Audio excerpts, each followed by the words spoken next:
Crash and burn. Kathleen Kennedy story. This woman took Star Wars and she did some very questionable things with Star Wars.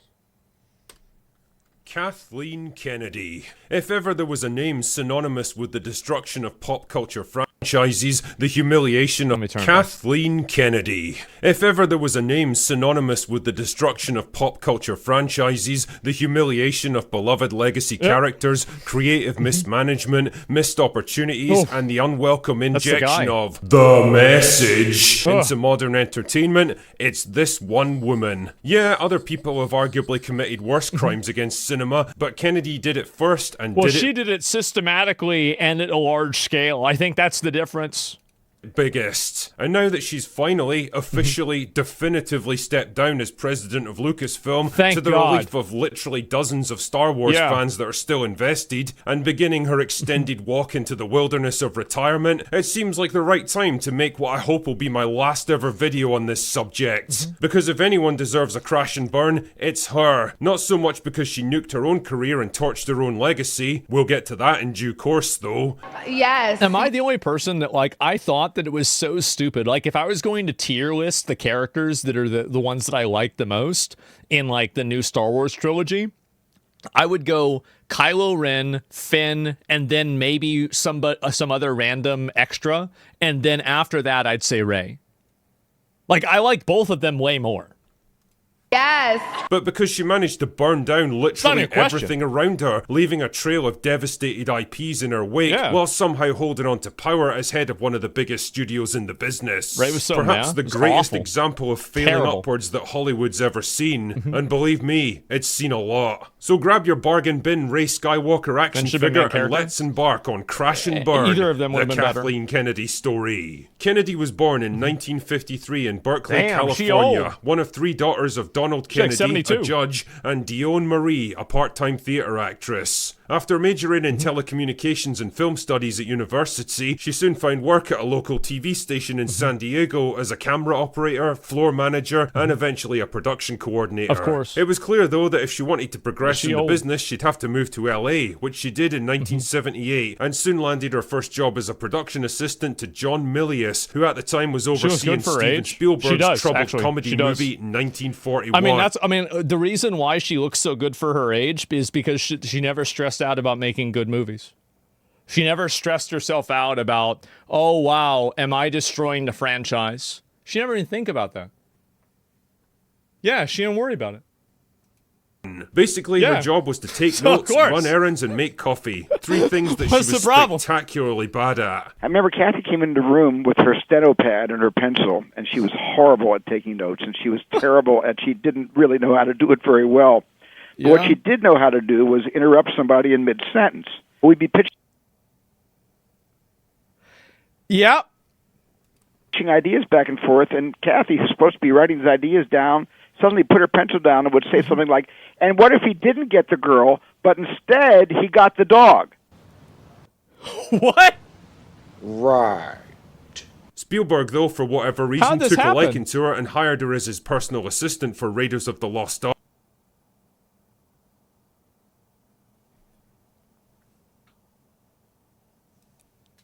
Now, she might have been shit at taking notes, but to her credit, she was organised, diligent, and efficient, able to solve problems and mediate disagreements. She soon rose through the ranks to become an associate producer on Poltergeist, and finally a full-on producer for E.T. in 1982. Oh, wow. Not bad for a 29-year-old. The pattern for her career was now set, and she would act as producer for nearly all of Spielberg's movies for the next 30 years. She wasn't what you would call a creative person, because she didn't really need to be. Her job was to facilitate other people's creative visions, organize... Which, by the way, that's totally fine. Like, a producer is, in some cases, more important than a director.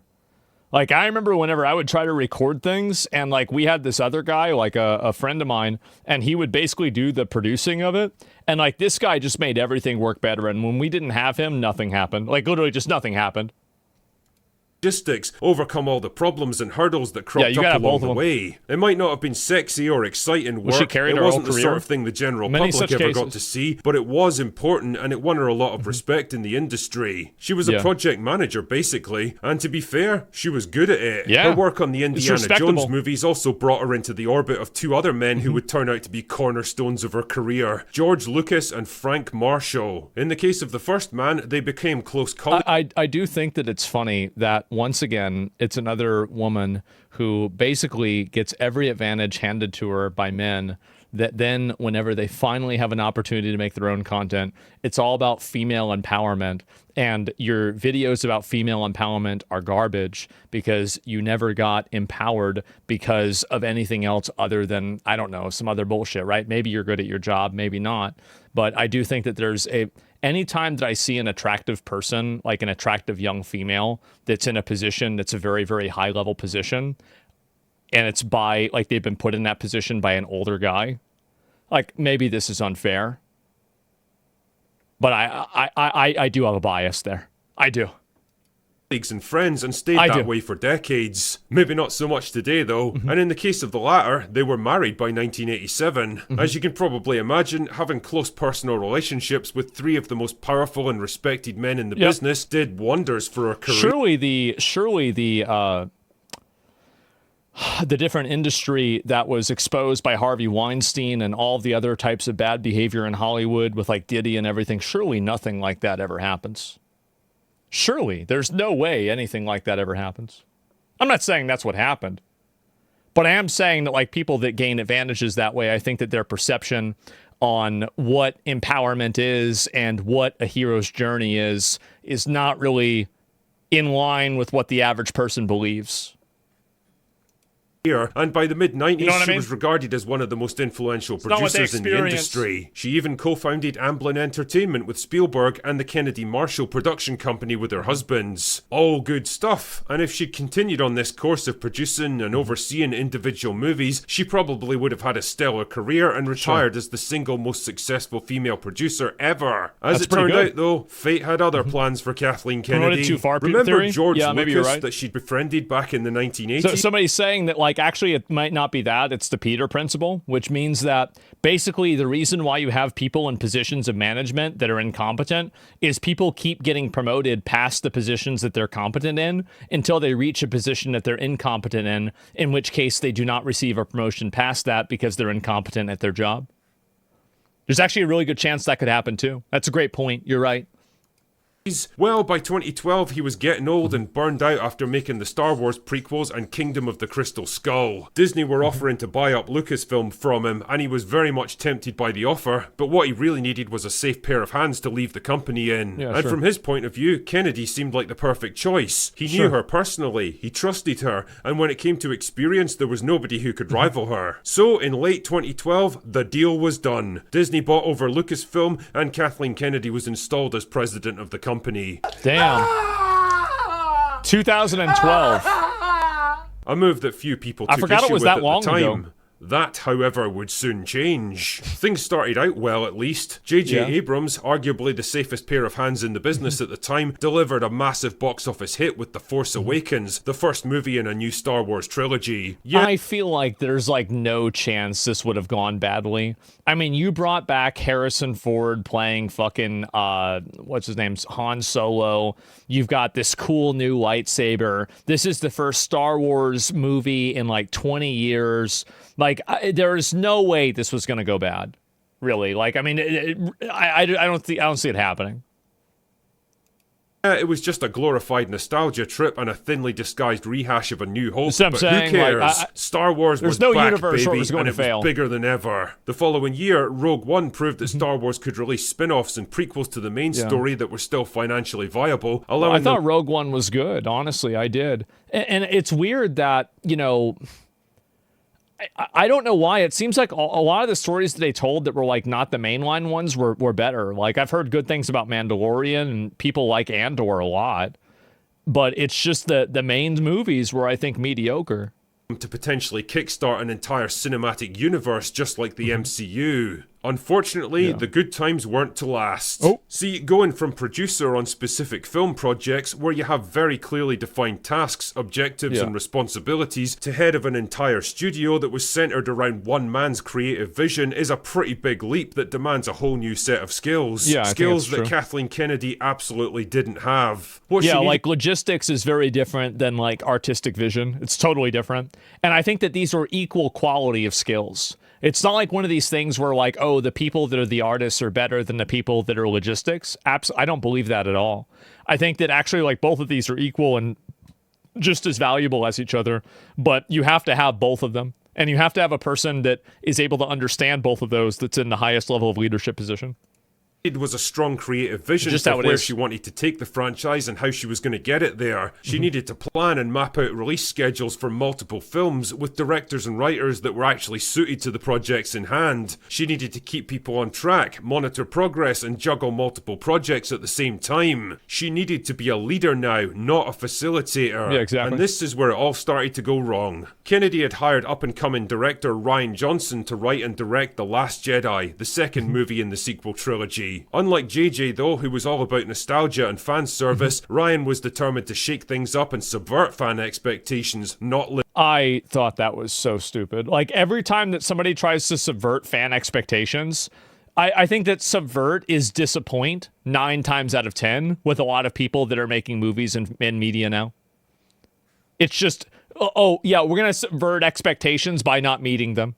up to them. And Just how it boy is. did he ever, throwing out JJ's proposed ideas for the sequel, killing off most of his plot threads, and completely going Yep. into business for himself. Now, George Lucas probably would have stepped in at this point and told him he was being a fucking idiot, but the lack of a strong overarching plan for the sequels, combined with Well, he doesn't Kennedy's wanna get attitude into of, that. just Yeah. let them get on with it, ultimately doomed the movie. TLJ turned out to be the most divisive Star Wars film of all time, completely splitting the fan base into warring factions, and bringing in barely half of what Force Awakens had made. Worse, I think that's probably true. Like the first movie, people were generally kind of okay with it, but the second one, I feel like everybody was like, they thought it sucked. Like I remember the choreography whenever they're fighting in like Snoke's room. I saw like a video of like people pretending like they got hit whenever they didn't even get hit.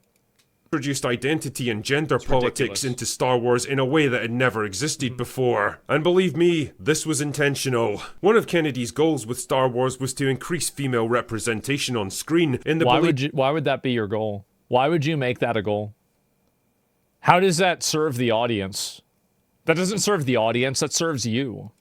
belief that not only would the franchise retain the inbuilt male audience, they'd also attract a brand new female audience that had been put off until now. A modern audience, you might say. If you go back and you watch the midnight releases of like the old Star Wars movies in like the 70s, you're going to see tons of women there.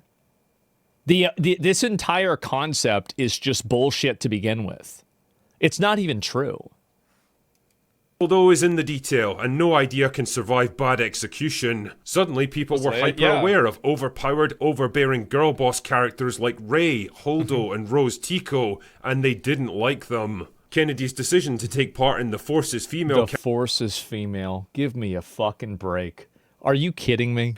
campaign for Nike in 2017, combined with her obvious feminist sensibilities, instantly put her in the firing line. For most detractors of the sequel trilogy, she became the big bad of Jesus. Star Wars, an unqualified diversity hire promoted to a job she didn't earn, presiding over a franchise she didn't build, and killing everyone's fun by populating it with annoying, unlikable self-insert power fantasies. Well, it's also that, here's another component, is that the people that are watching, the guys that watch Star Wars, and it is guys, like, I'm sorry, but like, yeah, there are women that watch the old movies, but Star Wars is effectively a medieval story told in space. That's it. Even George Lucas said this. It's not like they're reinventing the wheel here. It's the most classic story you can ever hear. And so really, like, who do you think's buying all the lightsabers? Who do you think's going around fighting with lightsabers in 2003? Me and every other guy in the neighborhood. Were there a bunch of girls doing that? No. It's guys. You have to understand that there are certain types of media that have a male and a female audience by the nature of the way that they are. That's it. It's just, and it's totally normal. Like, it's okay. Like, that's nothing wrong with that. The next spin-off movie in the Star Wars cinematic universe bombed in spectacular fashion, partly driven by the ongoing backlash against TLJ. Exactly. There would be no more like spin-off movies after women. that. Yeah, exactly. The great Rian Johnson experiment had failed. The Star Wars cinematic universe was stalled, and now they needed to get back to safer territory for the final movie. J.J. Abrams was coaxed back to tell a story he didn't really want to tell, desperately trying to undo the damage done by TLJ, only to produce an absolute Frankenstein's monster of a film in Rise of Skywalker. Reviews were terrible. That's the last one, right? The final movie. I don't remember even what it was called. Yeah, was it? It was. Yeah, Fans were disgusted, and the film barely cleared $1 billion at the global box office. A far cry from the success of The Force Awakens. With the movie business in tatters, Kennedy and Lucasfilm retreated to TV, where they scored a surprise hit with The Mandalorian, yeah, it did mostly really well. because it had Jon Favreau at the helm. The success wasn't to last, though, and failures like Boba Fett and Obi-Wan Kenobi failed to capitalize on its success. I thought Obi-Wan Kenobi was popular. I don't remember that at all. Can they go back and redo the films? I don't think they should do that. I think the focus they should have should be on making a new story. Like, I've always thought they should do something inside of the scope of the Old Republic. Lucasfilm by this point was rapidly descending into chaos. Darth Vader. New Star Wars projects were announced to huge fanfare, only to go nowhere and quietly fizzle out without explanation. By now, Kennedy was raiding the cupboards at Lucasfilm in search of anything she could use to prop the company up. Willow, a 1980s fantasy movie, was brought back in a baffling TV... I forgot all about them bringing back Willow. I totally did. I feel like every fantasy movie now is garbage. It's just been infected with so many people that want to use fantasy to tell their own story rather than tell a story that's like worthwhile and like relatable. I think they're all so bad nowadays. It did? I think it did. Show about a pair of lesbians modernizers, so disastrously awful that Disney ended up scrubbing it from their servers and memory holing it. To this day, there's no legal way to view it online. What? It was that bad? Holy shit. I just thought it was bad. Indiana Jones was defrosted for one last adventure, mostly in the hopes of replacing him with a younger female alternative. It's a bold strategy, Cotton. Let's see if it pays off for him. It didn't work, and despite massively yeah. expensive reshoots to try to fix it, the movie flopped at the box office. The biggest humiliation for Kennedy was yet to come, though. The Acolyte, a show that will live... This was the end. This show made more content. Like, there's a good chance that Critical Drinker might have made more money making videos about The Acolyte than The Acolyte made. It's pretty impressive. In Star Wars, it was really as long as Hollywood exists. A pair of strong, diverse female leads, lesbian space witches, weak men getting humiliated. It was all there, and it was all terrible. And in a way, it represents the final form of Kennedy's vision for Star Wars, and it was utterly eviscerated by everyone. The backlash was so bad that even Disney had to step in and promise not to make any more. Now, if you're spotting a theme here of Kennedy resurrecting old IPs and using them as a launchpad for diverse new girl boss replacements, then believe me, you're not alone. Put a chick in it, make her gay! She'd gambled some of the biggest franchises. I forgot that the South Park character was based off of her. In Hollywood history on the modern audience, and wow, did she lose big. To paraphrase Chris Gore, she took boy brands that everyone could enjoy and turned them into girl brands that nobody enjoyed. That's right. Star Wars is for guys. It is. I'm sorry, but if you have a bunch of guys that are fighting for honor, tradition, and duty, and they're running around with laser beam swords cutting other people in half, your audience is men. That's it. That's your main audience, is guys. Men felt excluded and disrespected, and women felt patronised and pandered to. The modern audience had failed to show up, and the existing audience was abandoning ship. Kennedy's greatest gamble had failed, and inevitably it all finally caught up with her. For years there had been rumours of her retirement, false starts and conspiracy theories, but one thing was obvious: Kennedy wasn't going anywhere until she was damn well good and ready. And on January 15th, the day finally came. Kathleen Kennedy was stepping down as president of Lucasfilm. It's really crazy to watch the Star Wars, like if you go back and you watch the prequel lightsaber fights, I really think that it is still like the Obi-Wan versus Anakin Skywalker in the end of the prequels. Everybody knew that it was building up to this. Everybody knew this was going to happen. From the moment that the first movie came out, everybody knew the conclusion is going to be him becoming Darth Vader. We all knew this. They even used it as like promotional material for like posters in the first movie. And it finally comes out like it was, and it's actually as good as people thought it was going to be. It is the best fight in the entire fucking series, in my opinion. I think it is. And then even before that, Yoda. The thing is that Yoda was supposed to be the super powerful Jedi Master, like way more powerful than Obi-Wan Kenobi, or even more powerful than Darth Vader, and like, or even Palpatine, and nobody knew what the fuck was going to happen. And then the moment that he fought Count Dooku, it was just as good as people thought it was going to be. It was. Like, the fact that to have literally 20 or 30 years of like pressure, expectations, and nostalgia, and then completely fucking meet it. Cinema. Yeah. Expected joyous celebrations at news like this, but the reaction was more like an exhausted acknowledgement from the fans. After all, what was really left to celebrate at this point? She was gone, sure, but she left behind her a studio in absolute shambles, all of its IPs drained of their goodwill and cultural reputation. There was nothing left to save from her because she'd nuked all of it. And now that the dust is settled and all is said... Yeah, one more thing is that the guys that did the lightsaber choreography, they were so good at doing it for the prequels that they had to slow down because they thought the kids wouldn't be able to keep up. The kids wouldn't even know what the fuck is going on, so they had to slow down everything. That's how good they were. The actors, yes.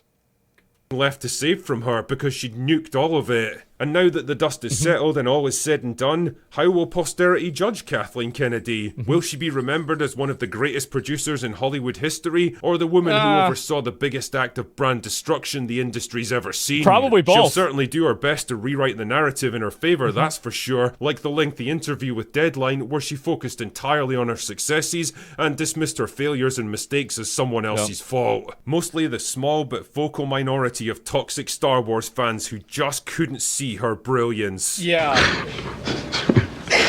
Really?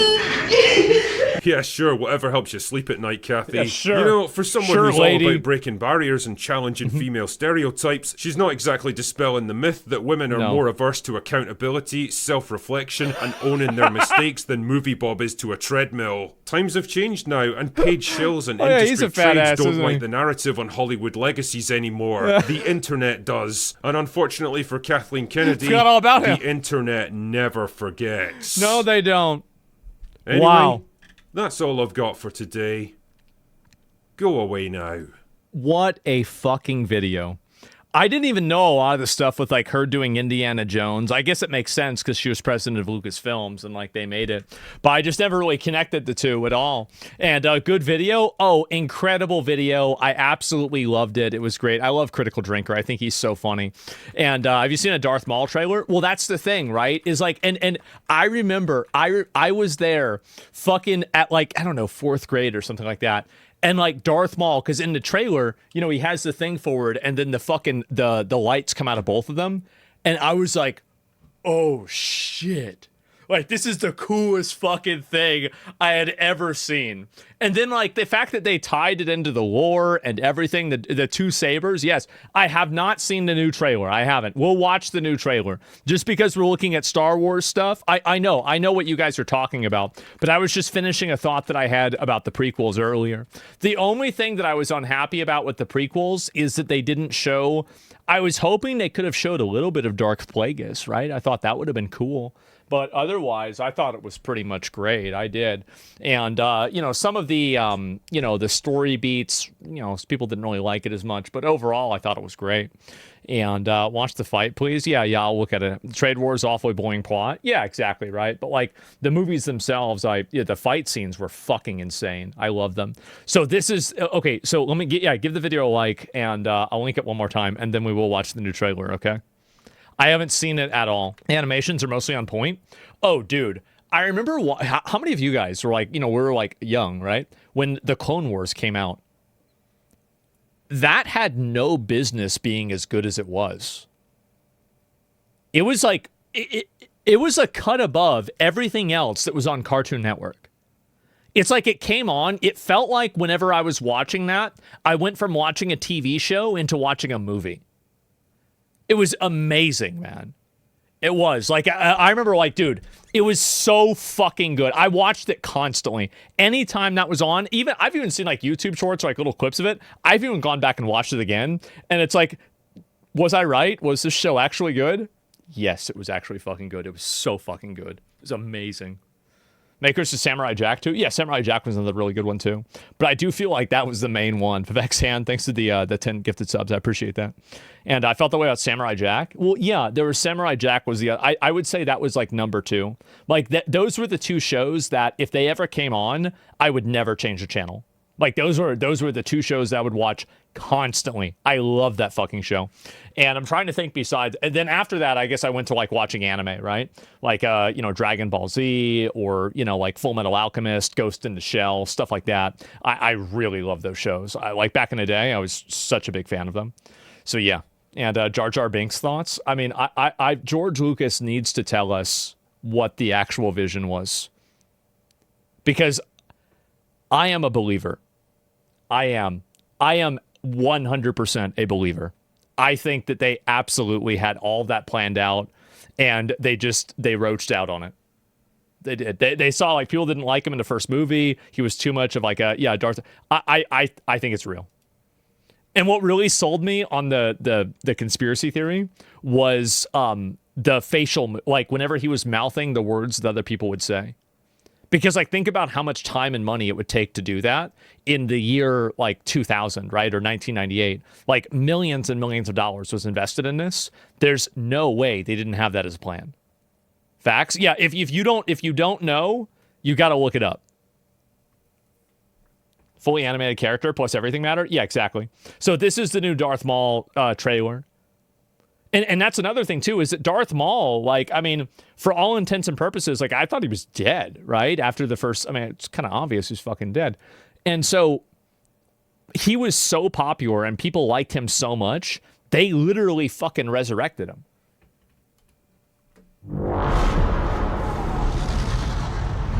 Cut in half? Yeah.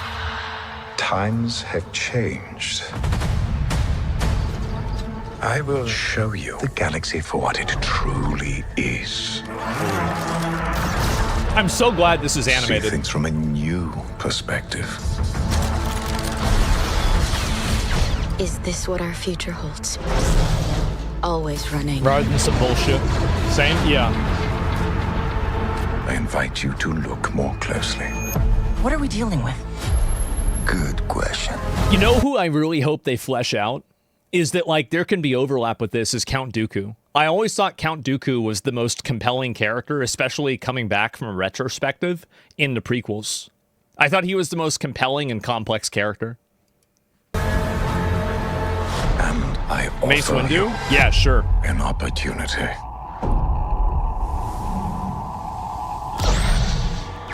They did, kind of.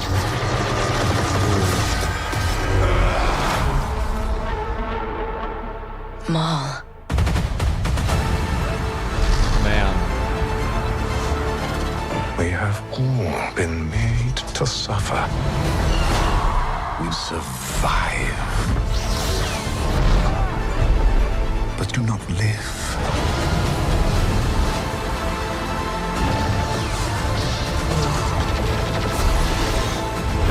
The Emperor wants you dead. Change bones can be broken. Hang on! I wonder if they're gonna show him fighting with Palpatine like they did in the other show. And empires It's gonna be hard to beat that. can be shattered. Man.